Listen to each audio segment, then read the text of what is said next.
पहले Britain, UAE, European union के बाद अब भारत की सबसे बड़े आर्थिक साझेदार और भारतीय निर्यात के सबसे बड़े देश अमेरिका के साथ जो हमारी ट्रेड डील हुई है वो 140 करोड़ भारतवासियों के लिए अनेक संभावनाओं के द्वार खोलने वाली एक बहुत सकारात्मक पहल है, जो प्रधानमंत्री श्री नरेंद्र मोदी जी की दूरदर्शिता, परिपक्वता और अमेरिकी राष्ट्रपति डोनाल्ड ट्रंप जी के साथ उनके व्यक्तिगत निकटता के आधार के ऊपर सभी भारतीयों के लिए एक नए स्वरूप में आगे बढ़ रही है। इसमें भारत में अनेक प्रकार के नए रोजगार सृजित होंगे।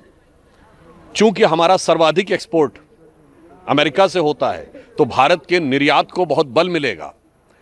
प्रधानमंत्री श्री नरेंद्र मोदी जी भारत के कृषि और डेयरी सेक्टर के हित के लिए सदैव तत्पर, सतर्क और सजग रहे हैं, तो उनके हितों की रक्षा करते हुए भारत में लघु उद्योग, मध्यम उद्योग और बड़े उद्योगों के लिए एक बड़े मार्ग को प्रशस्त किया है। मुझे लगता है ये भारत के उभरती हुई आर्थिक शक्ति और निरंतर बढ़ते हुए वैश्विक प्रभाव का एक बहुत सकारात्मक और महत्वपूर्ण संकेत है।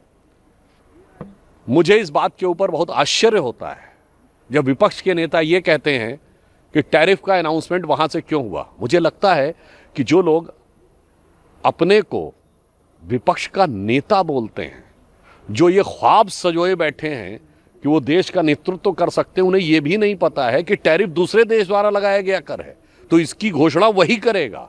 और उन्हें न पता हो तो उनके सुलभ संज्ञान के लिए बता देना, टैरिफ का तो होता तट कर, यानी तट पे आने के बाद जो कर लगता है। तो तट किस देश का? वहां जैसे हम अपने यहाँ एक्साइज ड्यूटी लगाते हैं, तो अगर भारत सरकार एक्साइज ड्यूटी बढ़ाएगी तो उसको घटाने की घोषणा भी भारतीय सरकार करेगी। कोई दूसरा देश किसी दूसरे देश के टैक्स के बारे में घोषणा नहीं कर सकता। मुझे लगता है इतनी सामान्य सहज बुद्धि और समझ जिन लोगों में नहीं है, उनके लिए प्रधानमंत्री मोदी जी के नेतृत्व में विश्व के बड़े बड़े आर्थिक ब्लॉक्स के साथ होने वाली इन आर्थिक डीलों को समझना शायद उनकी बुद्धि से परे है। CEN न्यूज, देश प्रदेश की ताजा तरीन खबरों के लिए CEN न्यूज को सब्सक्राइब करें और रहें पल पल की खबर से हर पल बाखबर।